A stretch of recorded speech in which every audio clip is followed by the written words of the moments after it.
एजिस्पर्मिया होता क्या है, ये मुझसे लोग बाग पूछने की कोशिश करते हैं। तो आज मेरे पास में तमाम कई लोगों ने कहा, सर क्या एजिस्पर्मिया का इलाज संभव है और एजिस्पर्मिया कहते किसको है। देखिए, मैं एक साधारण सी भाषा में कहूँ कि अगर जो आदमी जिस वक्त कोई आदमी या माँ बाप अपने बच्चे की शादी करते हैं, शादी करने के बाद उनकी ख्वाहिश होती है कि हमारे घर में अब कोई न कोई नन्हा चिराग आना चाहिए, हमारे घर में किलकारियाँ होनी चाहिए। तो इसके लिए स्त्री पुरुष दोनों का, हस्बैंड वाइफ का ठीक होना अति आवश्यक होता है। जिससे कि जब मैं महिला के ऊपर बाद में बात करूँगा किसी टॉपिक पर, लेकिन खासतौर से एक मोटे तौर पर बताइए, जिस महिला के अंडे वगैरह बनते हैं पूरी तरीके से महीना टाइम पाता है और अंडे फर्टिलाइट होते हैं, यानी उसके अंदर कोई कमी नहीं है, और फिर भी उसके बाद प्रेगनेंसी नहीं होती, अब तब देखा जाता है भाई क्यों बच्चा नहीं होता। उसकी स्थिति में देखा जाता है कि पुरुष के वीर्य के अंदर शुक्राणुओं की संख्या कितनी है। एक जांच होती है जिसको सीमन एनालिसिस कहा जाता है। सीमन एनालिसिस में अगर आदमी के वीर्य के अंदर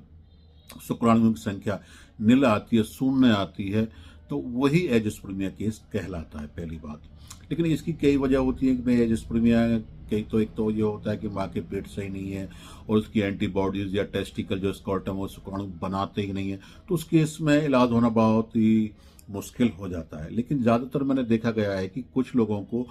टेस्टिकल में चोट लगने के कारण या कई दवाएं लेने के कारण या गोलियां दबने के कारण भी एजिस्पर्मिया केस आते हैं। उनके टेस्टिकल के अंदर पस बहुत ज़्यादा पड़ जाता है, उनको भी एजिस्पर्मिया केस हो जाता है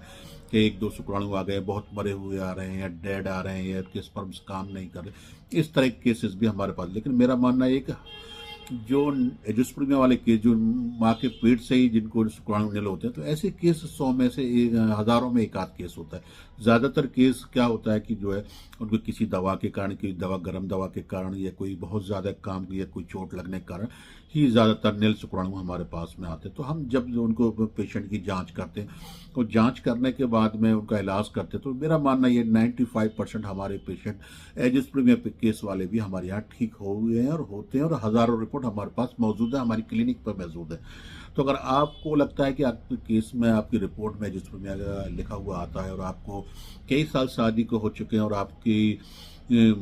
मतलब संतान नहीं है, आपके पिता बनने के सपना पूरा नहीं हो पा रहा है, तो मैं आपको यही सलाह दूंगा कि आप हमारी क्लिनिक पर आकर हमसे विजिट करें, हमसे मिलें, पूरी रिपोर्ट लेके आइए, या हमसे कोई जानकारी चाहते हैं अपनी रिपोर्ट पूरी हमें भेजिए, किस डॉक्टर्स ने क्या कहा है। लेकिन खास तौर से आजकल आईबीएफ के चक्कर में लोग आगे बड़े बड़े सेंटर बनते हैं, और आईबीएफ के और किसी केसेस में यहाँ तक भी देखें कि 10 या 15% भी जिनके वीर्य के अंदर शुक्राणु है और लोग एजिस्पर्मिया केस है, उसको भी वो कह देते हैं आईबीएफ करा लीजिए, आपको बच्चा होना मुश्किल है।